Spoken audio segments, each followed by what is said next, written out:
All right. Hello, everyone. We're lucky to have Zhang with us. He's visiting and also attending the MRS.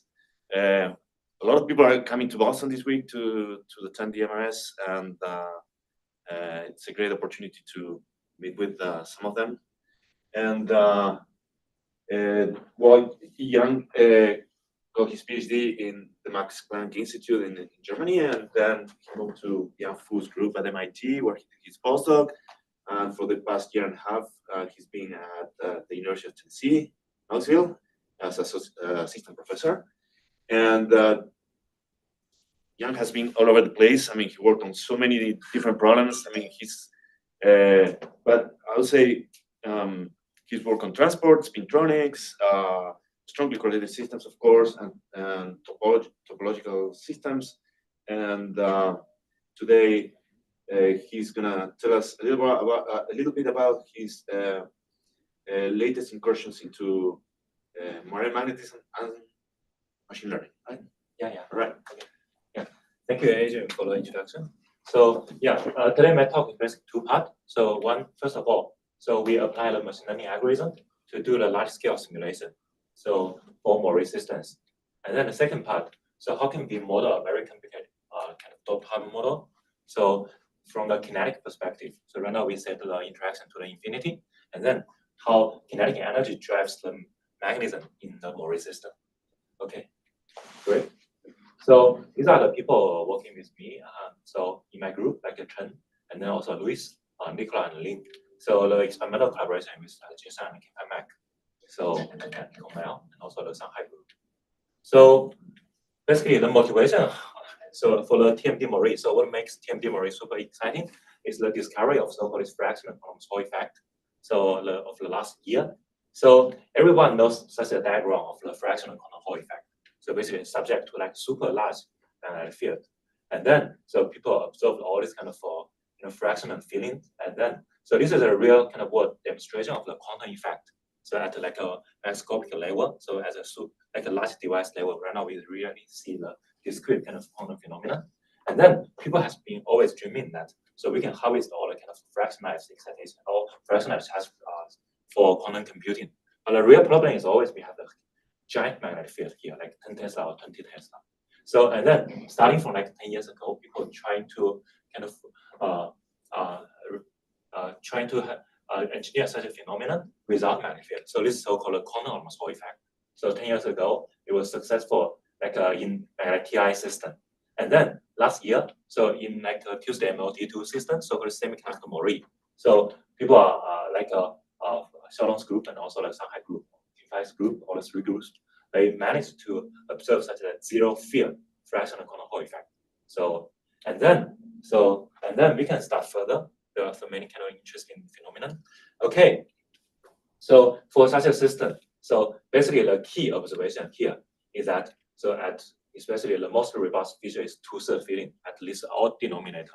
So and then there's a kind of quantized resistive plateau of like 1.5 quantized resistance, and then so this is observed also as like a zero magnetic field.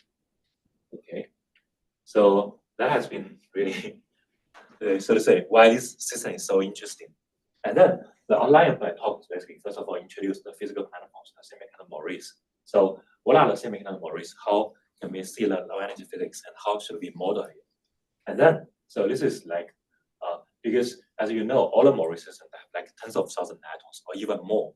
So if you want to calculate like a really like edge state, and then we develop so this transfer learning kind of framework that we can use to kind of simulate sub-millions of atoms. Or right now we are pushing even to millions of atoms with like milli-eV accuracy, subject like a DFT accuracy. So and then this is really like the machine learning kind of framework that we can control the accuracy. So that's the most important thing. So the machine learning, in some sense, so you don't know how control is this kind of method is.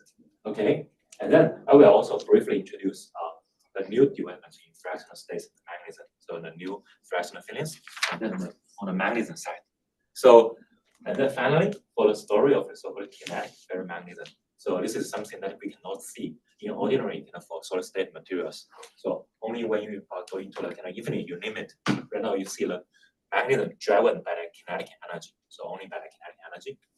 Okay, so to start with, so I guess everyone are kind of familiar with so-called moiré structure right now.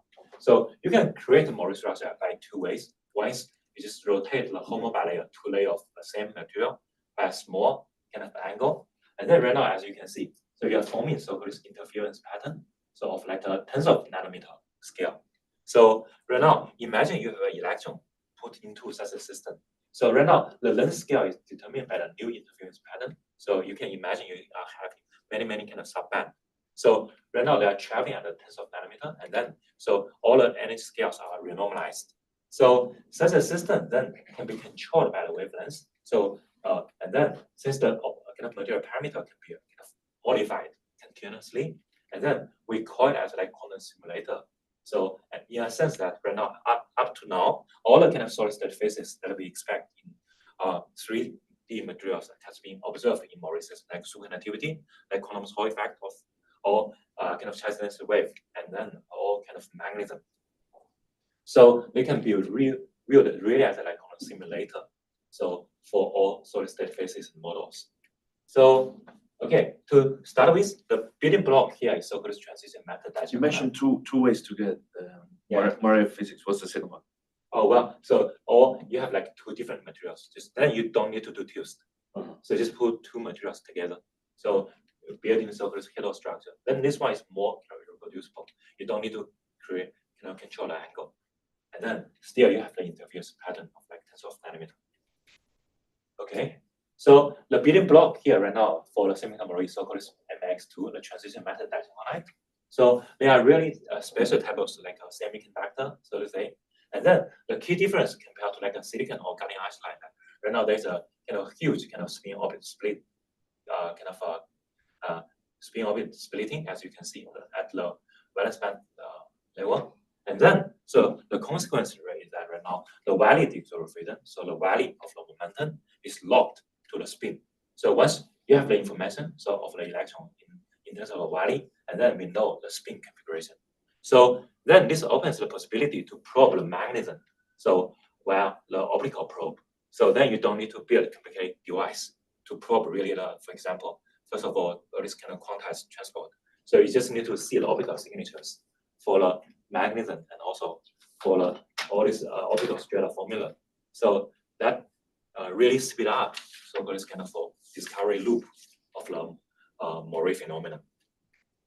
Okay, and then once you dope an electron to such a like valence band without another layer, it's very easy to realize that such a moiré electrons will be just subject to like a zero potential, and then so this is what we call like a semiconductor gas, free electron gas in the semiconductor. So same as the gallium arsenide. But right now, because of the existence of a second layer, either WSC2 or WS2, so because of the local variation of the atomic environment, so you get like a large modulation of the valence band top. So valence band top here, and then they are getting modulated in real space. So therefore, such a special modulation of the band edge can be modeled by an effective moiré potential. So this is what we learned as a moiré potential.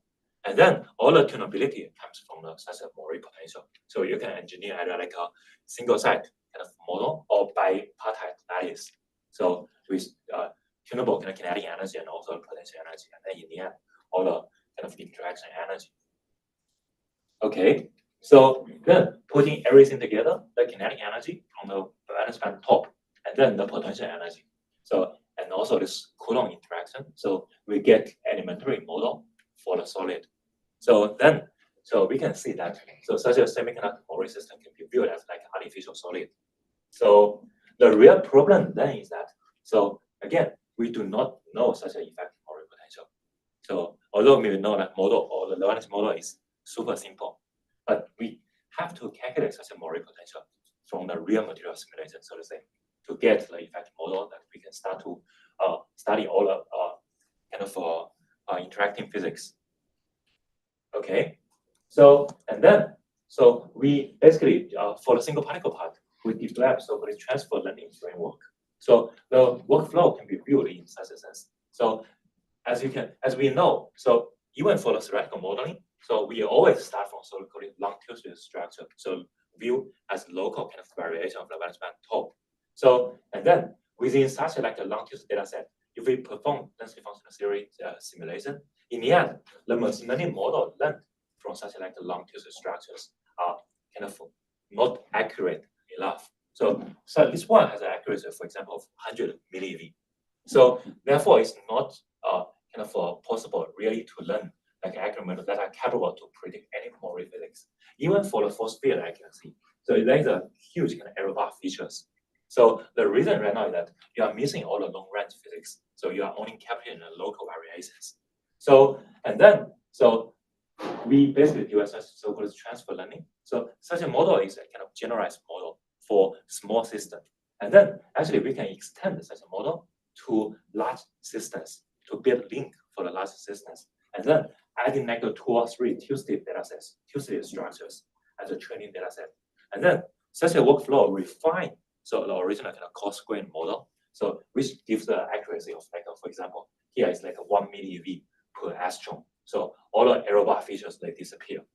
Okay, so this is a huge kind of improvement even at the force field level. So this is a pretty much classical simulations. Okay, and then we are going to see that such a method actually can be also applied to calculate band structure or electronic structures. So in a sense that we can achieve the linear in n kind of order. So we know normally the density function series simulation for band structure calculation is always the order of n to the cubic. So the reason is super simple. So we have the order of n kind of number of orbitals per atom, and then the matrix is n by n in the end, and then the diagonalization goes.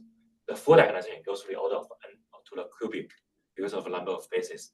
So this is the original kind of and then so for construction of Hamiltonian is also n to the kind of square. So right now we want to overcome such kind of cubic scaling with the so-called transfer learning framework. So how can we achieve that? First of all, for constructing the Hamiltonian, so we try to develop another kind of neural network model to predict Hamiltonian element. So, and then, as we mentioned, the Hamiltonian matrix element, the computation and compatibility from DFT, original DFT is to the square order. And then, but there's also a theorem so-called from Watercombe. So this is pretty much the last work of Watercombe. And then the local electronic properties do not respond to distant change of the external potential due to the destructive kind of interference between many particle and eigenstates. So unless you have a superintended state, so normally in the solid state systems, we do not care super remote kind of perturbations of the system. So in a sense that the Hamiltonian itself, once we are Hamiltonian or ground state wave function can be presented in some a stator dependent or single particle form. So Hamiltonian is kind of local always. We can always make a local cut. So therefore, the matrix element of a single orbital is linear in n in this sense. Okay. So so if we count all the matrix elements for a single orbital, we have a fixed number of coefficient of matrix element. Okay. So then for construction, so these are the kind of neural network kind of structure. First of all, we encode the materials, all the structures with this graph neural network. So most important thing in the end. So once we have finished the encoding, so the most important thing is to enforce all the symmetries to the neural network. So we cannot. So if we try to enforce the kind of symmetry of the Hamiltonian at the end, so this is super inefficient. So we try to enforce all the kind of symmetry, the invariance regarding to the translational symmetry, and then also the permutation kind of symmetry, and then equivariance in terms of the rotational symmetry at the level of the neural network parameter. So once we enforce all the kind of symmetry, so this is really kind of physical neural network with much fewer parameters, so to say. So the parameter right now are kind of enforced at some level. So after the encoding all the symmetry, so in the neural network, so in the end, we have the so-called equivalent neural network. So as you can see, all the input information are just like an atomic local coordinate. And then we output all the Hamiltonian, we generate kind of single particle Hamiltonian for the system. Okay, so the great example here is also like a two-state multi-2. So the system that I expect so-called fractional quantum. So where's the chemistry of each atomic species encoded in the graph?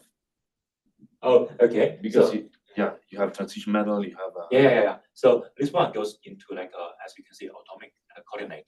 okay. And then in the end, you also need to input the information of the basis. So we are using the real kind of atomic basis. So for each element, so there's a kind of a number of orbital we need to consider. So that's a kind of also input information.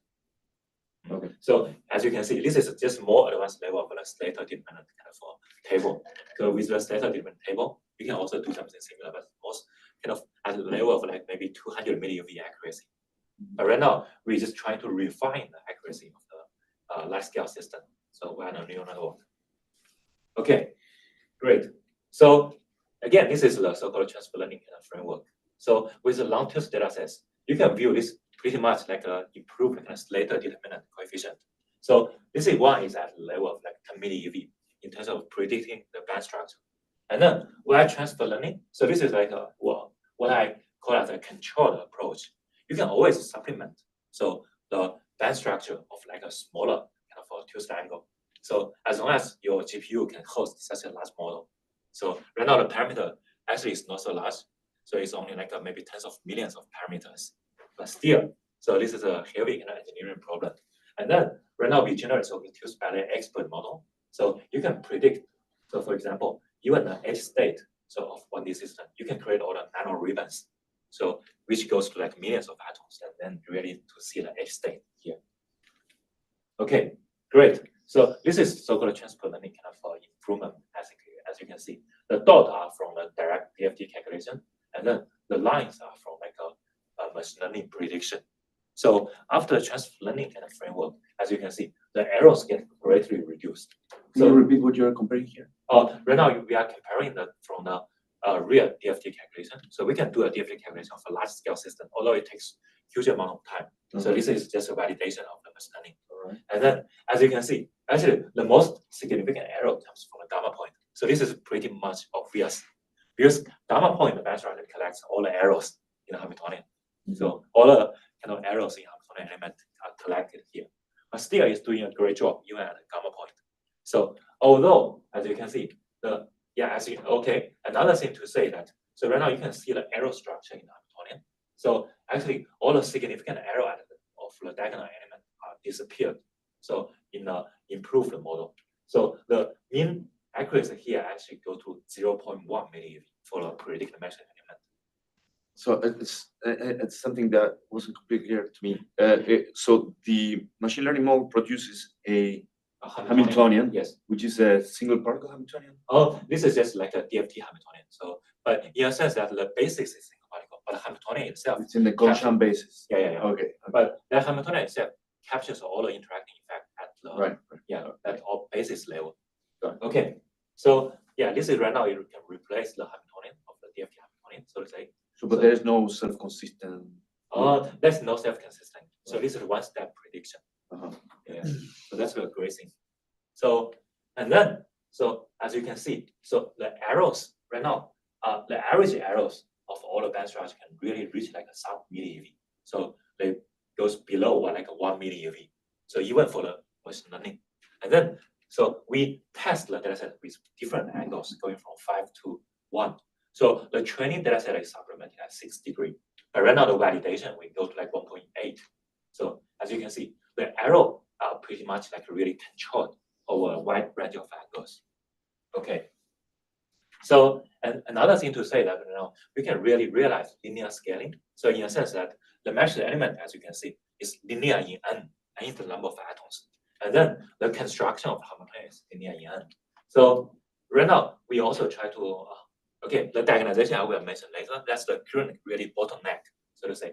And then since we are predicting Hamiltonian, all the wave function information actually are all super accurate. We can calculate the chain number of each band. They match precisely from WASP, from OpenMX, from all the kind of DFT programs. So we can do the testing. So and then we can actually from really approach to small angle Tuesday and multi-tool for all the kind of Berry culture in the momentum space, calculate at every single point. So the highlight here is actually at 1.8 degree, we find like the top 5 valence band both has the chain number equal to 1. So this is really similar to the Landau levels. So, and then in the end, I will show you the story right now.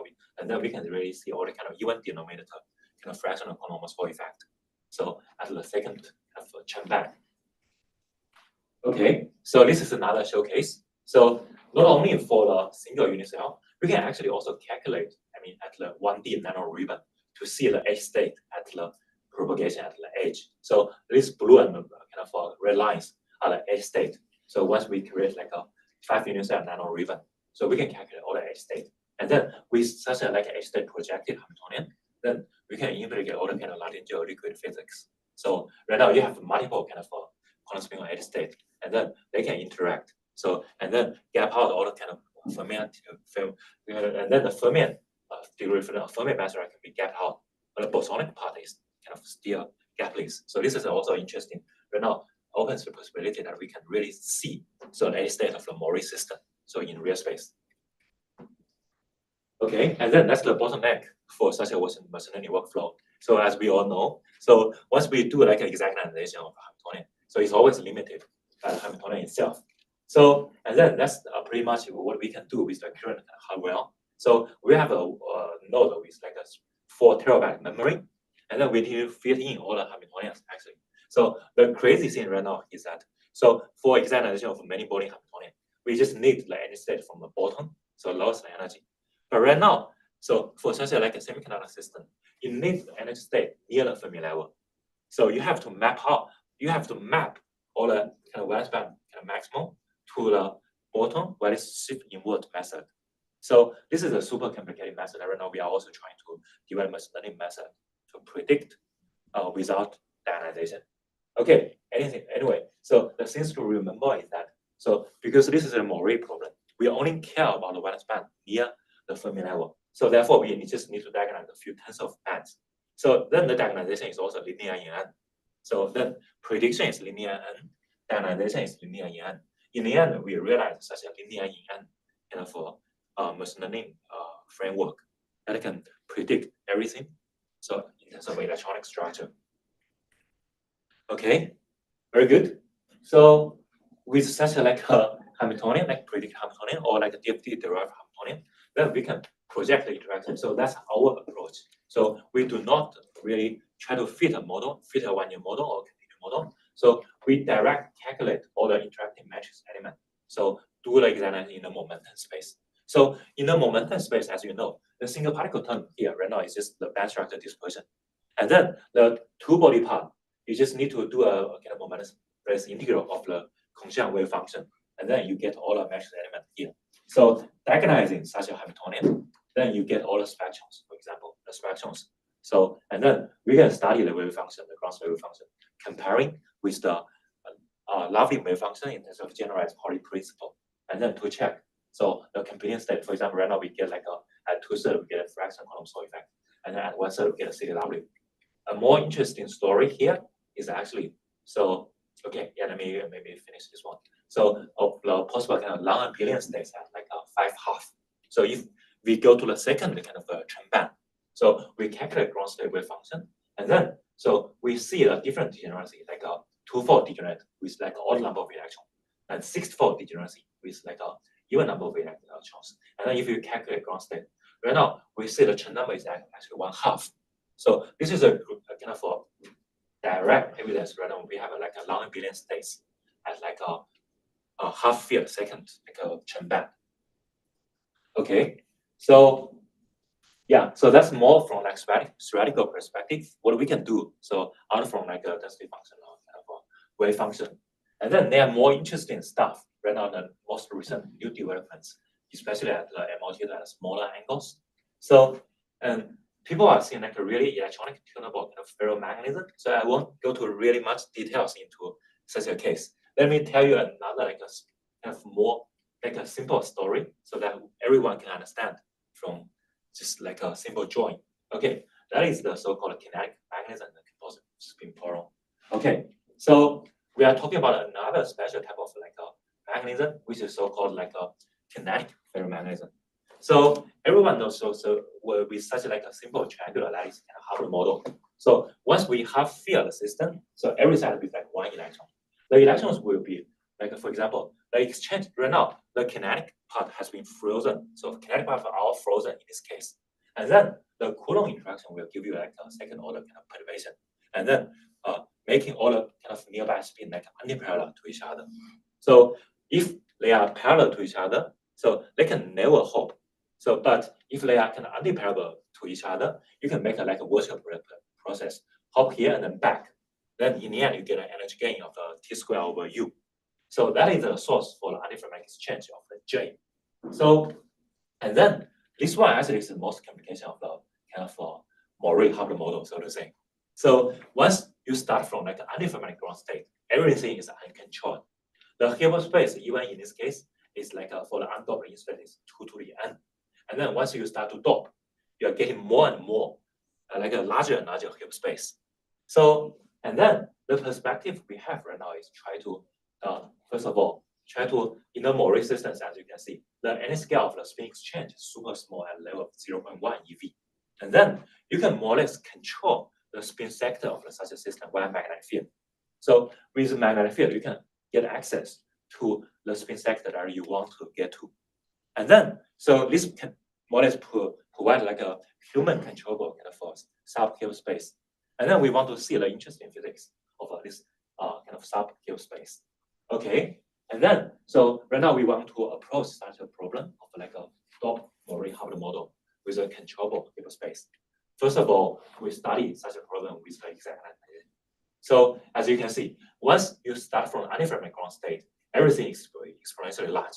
If you are starting from like a ferromagnetic ground state, everything is kind of controllable. You dope one hole, you add one spin flip, and then it's always like polynomial kind of scaling in terms of Hilbert space. And then even with the exact magnetization, you can approach to a kind of thermodynamic limit. Okay, so and then so the interesting thing we are looking to so-called kinetic magnetism. So right now, let's make another step of assumption. So let's put like U go to infinity with only kinetic energy. So can we also expect kind of magnetism in a sense? So the U or conventional magnetism we have in mind is also always from like a T square over U. So from the spin exchange. So and then right now in this case in the triangularities. So this is a story maybe we have learned from textbook. So called Lagalka ferromagnetism. So why single doped electron here leads to like a fully aligned spins? So right now this is a kind of model. We have zero magnetic field.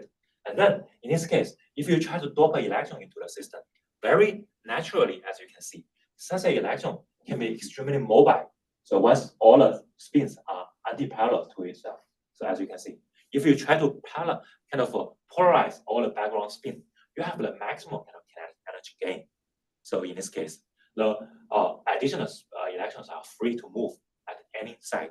So you have the maximum kinetic energy gain. Then in this case, the kinetic energy gain drive the system to the ferromagnetism.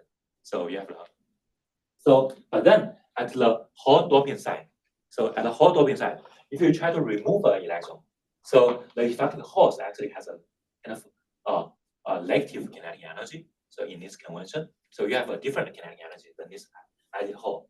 And then therefore, the effective spin interaction right now is antiferromagnetic. So we want the maximum kind of frustration in this case. So otherwise, you are costing the kinetic energy, right? So because the sign of kinetic energy is different, then a single doped hole into the system will drive such a like an antiferromagnetic exchange. So this is what we did actually in the paper with Zhang. So like 1 year ago, and then later such like a ferromagnetism. Although this is not proposed really by us, the mechanism has been known for many years. Okay, sure. Yes, sir. Is this very equivalent to neg yoga? Oh, right. Yes. So this one is just like a Lagalka state. Yeah. Okay. And then this one we call like anti-Lagalka state. Okay. So you just have a different sign of kinetic energy. Okay. And then it's very easy to see. If you dope a hole into the system, you will introduce some spin anti-alignment at the near the hole, doped hole. Okay. Okay. So and then such a phenomenon actually has been observed in this collaboration with Hitachi Imamogu from Sorry, can you go back and okay, sure. describe the figures below? Oh yeah, the figure below. So this one, so we very reliably calculated a fully saturation field. So this field is by definition, if we apply magnetic field, how much magnetism we need to fully polarize the system. If such a fully polarized field is 0, then we know it's ferromagnetism, right? And if you have a very large kind of free fluctuation field, you know that you are in a different magnetic system. So as you can see, so in the infinite U limit here, so basically if you drop like a single electron into the system, so you get like a ferromagnetism. So at the electron doping side, and then if you drop hole into the system, very quickly you are went into the antiferromagnetic state. So in this case, so and then at the finite U limit, you know there is a competition with J. So J gives you some like antiferromagnetic exchange, and then the phase boundary is shifted, like higher electron filling factor. So again, doped electron will introduce some like a ferromagnetic spin exchange or ferromagnetic interaction. So why kinetic energy? But you are competing with the J in this case. So J is not small. Okay, and then so the direct experimental observation as you can see from here. So experimentally, they can fit such like revised temperature. So and then more or less fissureless, as you can see at the filling factor 1.0. So this is half filling of the triangular lattice. And then once we drop a little bit of the electron into the system, you see a greatly enhanced ferromagnetic exchange. So right now you see, so J is more or less 0, but still we get a huge ferromagnetic exchange from doped electron. So this is really kind of first demonstration of such a kind What material is this? Actually, this is a kind of MOSA2, MOS2. So this is the triangular lattice, simple triangular lattice. So all the moiré system can be tuned by the electric field. So you can also drive MOT2 to such a like a triangular lattice. Okay, great. So out of that, the story I want to tell here is that even at the hot doping side, actually you can realize such a very interesting composite particles of the spin portal. So we tell a story that so at the electron doping side, so doped electron introduce a ferromagnetic exchange. So then such a charge excitation is spin 1/2, right? If you dope electron into the system, the charge excitation is spin 1/2. But then if you try to dope like a hole into the system, so if you like a polarized background with very large magnetic field, then the doped hole is also spin 1/2. But somewhere in between, so actually the doped hole here will introduce like a spin flip at the background at nearby. So the reason is very simple, as we can see. So doped hole will try to induce antiferromagnetic kind of spin interaction nearby. So and then very naturally, if you control the Hilbert space of such a single spin flip, so they will form like a super tightly bonded state. So the spin flip will move very close to the hole. So this is very natural because hole here will introduce like a Poron state of the spin flip. So at this part, this is a so-called Lagauka Poron. So also doped electron will try to introduce like a polarized spin nearby. Okay, and then looking at this composite particle, so we know for sure this one is like a spin 3/2, right? So you get like a doped hole, you get a spin flip 1.5, 3/2. So then this is like a tightly bounded so-called composite particle. So as we know. So in this case, you can actually demonstrate the existence. So via exact magnetization. So once we confine the system to such a Hilbert space with single spin flip, a single doped hole, you can extrapolate the system to the infinite, kind of large. So like here, this is N is the number of sites in the system. Okay, and then in this case, you see if you calculate the momentum space kind of dispersion, you see a branch here that are much lower than the kinetic energy of single doped hole. So look into the model. Right now we are in the infinite U limit. So then in this case, if the spin flip and the hole they are infinitely far away, they are decoupled, and then the energy of the system is then -3 of the kinetic energy. So right now you get the additional energy gain. So because also J is 0 here, so spin flip does not cost any energy if it's far away from the hole. So, but then right now from examination, actually you can see there's an additional kind of branch. So at the gamma point. So this one tells you the bonding energy of the spin Poron. So of the level of 0.42. We can actually construct the Poron wave function. So and then calculate the energy variationally. So because the Hilbert is kind of small, this is just like a tetrabonding calculation. And then by analytical calculation, we get energy also of like 0.42. So then, as you see, this is like a tightly bonded kind of a composite particle with a huge kind of bonding energy. So it's comparable to the kinetic energy. So such a state was first observed in this ABAB-WSA2 from like a Ben-Feldman, so Ben-Feldman group. So the signature they see there actually is the so-called field-dependent kind of Mott gap. So at the limit, when the kind of magnetic field is super large, we know that the charge excitation or electron excitation here is spin 1/2. Hole excitation is also spin 1/2. So in the end, the slope here is like a 1, spin 1.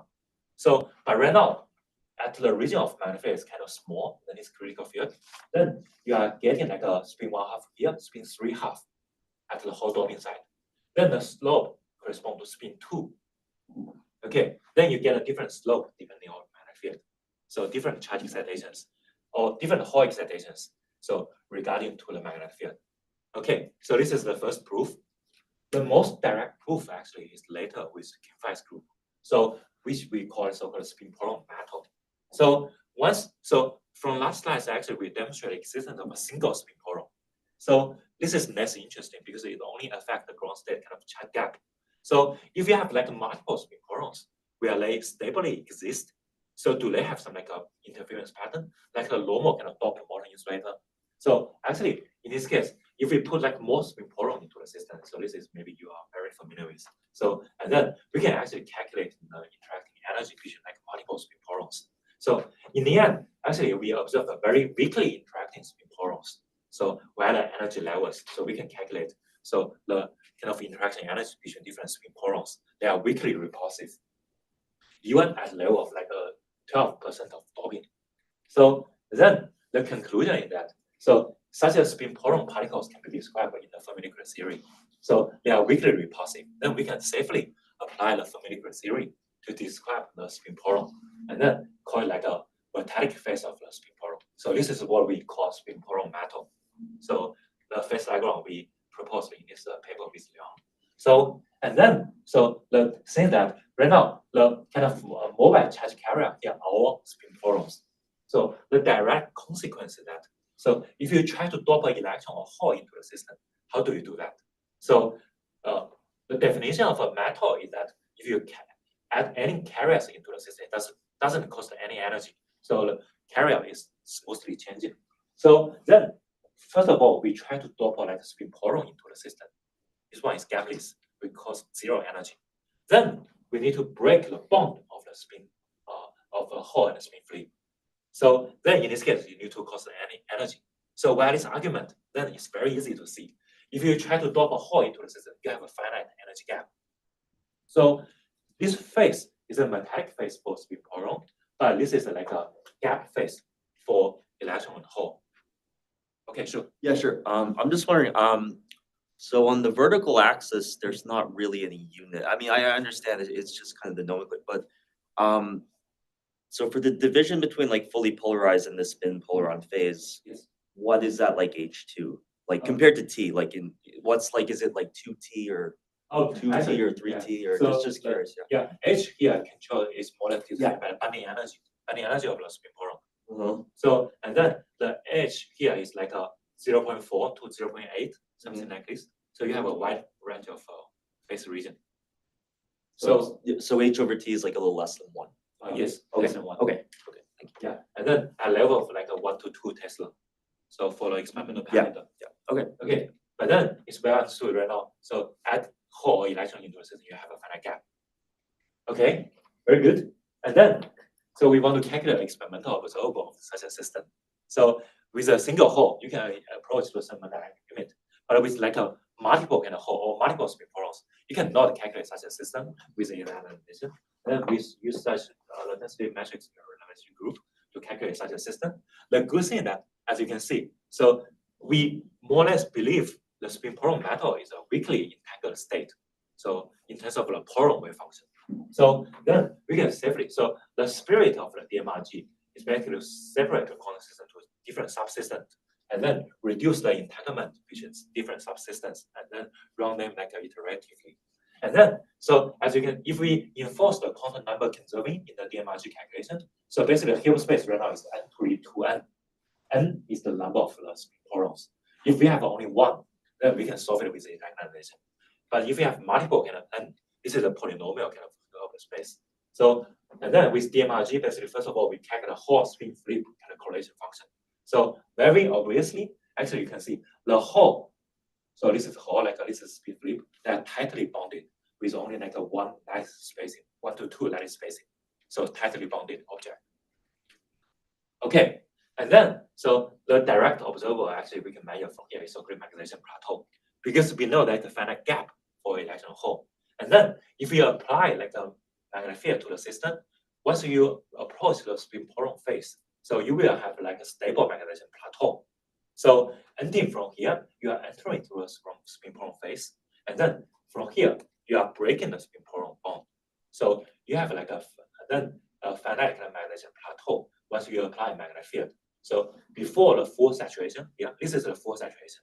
Before the full saturation, actually you have an additional plateau here, corresponding to like a one Hall, one spin flip.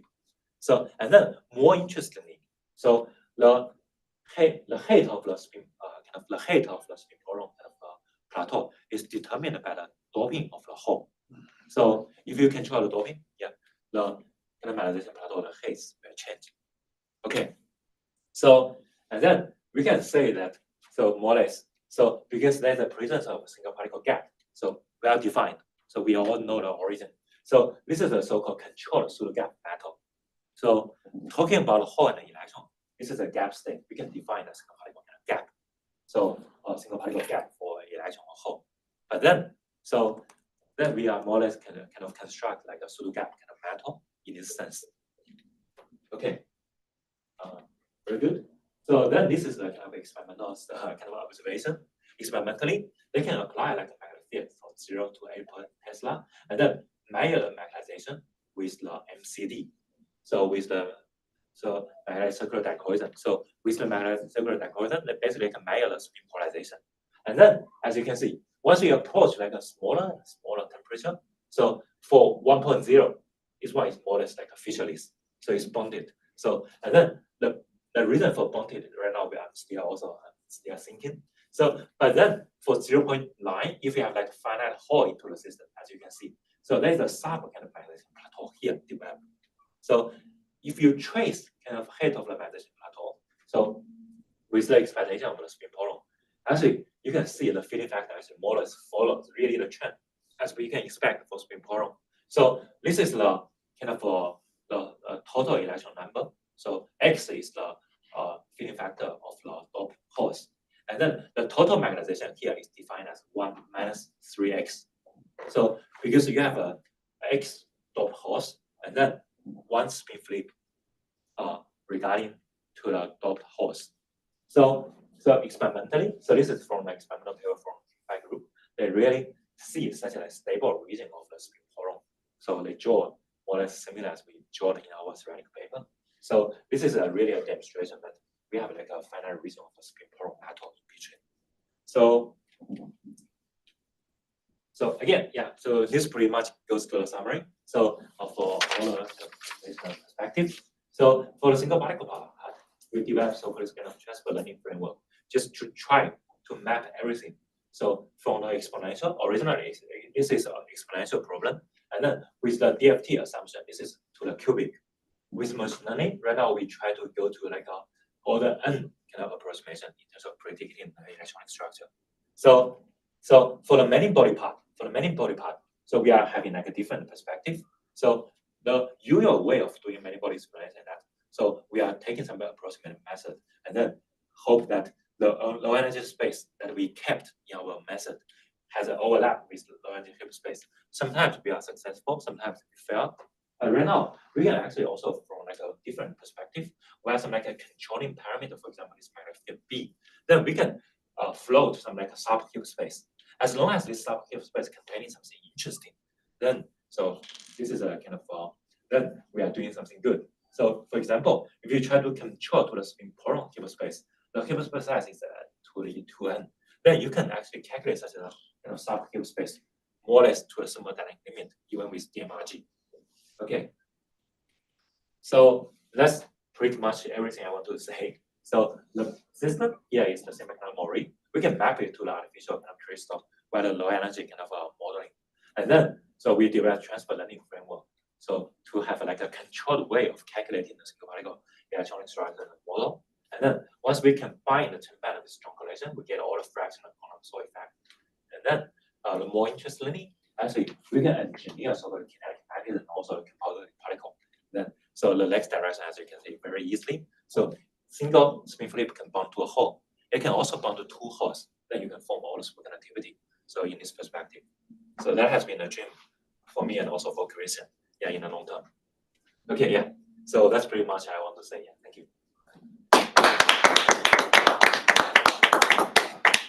Thank you very much for a beautiful talk. Any questions from the audience? Yeah. So this is all at a set temperature, I guess you're kind of Very low temperature. very low. Okay. Yeah. So as you can see, the kinetic energy here is so more or less like a comparable to like a 10 Tesla, so to say. 10 Tesla is more or less like 1 milli eV. So Okay. so super low temperature. And you've also said for the Hamiltonian, the interaction in terms of the embedding or the actual numerical techniques, it embeds. Is it not just nearest neighbor Coulomb, for example? It's multiple other kinds of embedded into the. So actually, so in this case, we are using a very simple kind of a canonical kind of Hubble model. So only nearest neighbor Hobin. Yeah. And then once you include like a longer range Hobin, actually you can form like a more complicated bond state. Yeah. No, that's what I assumed. Yeah. Thank you. Yeah, sure. So very early in the talk, at the very beginning, you showed us an equation which was the form of the moiré potential. Yes. And then you mentioned that the transfer learning procedure is to find the form of the Yes. moiré potential. Yes. So I believe you mentioned that there were relatively few parameters. So I was wondering if you could just touch on which parameters the transfer learning procedure is learning. Oh, so actually, so this is more or less a kind of schematic model, so to say. So if you want to, so that depends on really on the accuracy you want to reach. If you want to reach the accuracy of the DFT, the parameter is super like so you need to include many of the harmonics. So, but in terms of the modeling level, so if you are only caring about the top moiré band, so you just need to include the first harmonic kind of approximation in terms of the potential. So into your system. So that's the thing. So if you are interested in like a stratical problem, just look at the phase transition. So only the first harmonic is sufficient for the top moiré band. But otherwise, you need to include like as you can see, the shape here is that so the G. So you can include many G. So in terms to reach the DFT accuracy of many moiré bands. But I think that's not necessary. So if you are only looking into some like some topological features of the moiré system. Any questions from the online audience? Please feel free to unmute yourself. Ask. I got a couple questions. So at the beginning there, so you said that if you are only interested in the bands near the Fermi level, yes, the problem becomes much simpler. Yes. So how do you achieve that? I mean, how do you tell your machine learning model that you're only interested in those bands? So actually, so if you are only interested in the top moiré band, still you need to do the full calculation. All right. Okay. So then you downfold. Okay. Yeah. And how about the other one is how are you able to predict what kind of fractional quantum model states you're going to get? Yeah. So actually, with the for example, with the Hamiltonian, so with the kind of density function kind of Hamiltonian or some like a continuum model approach. So yeah, let's see. So it should be.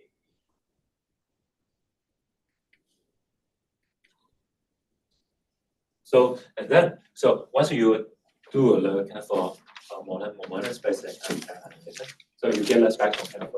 You do ED for small cluster with yes, yeah. So this is a so this is on a cylinder or a sphere? This is just purely quantum condition in both directions. Okay.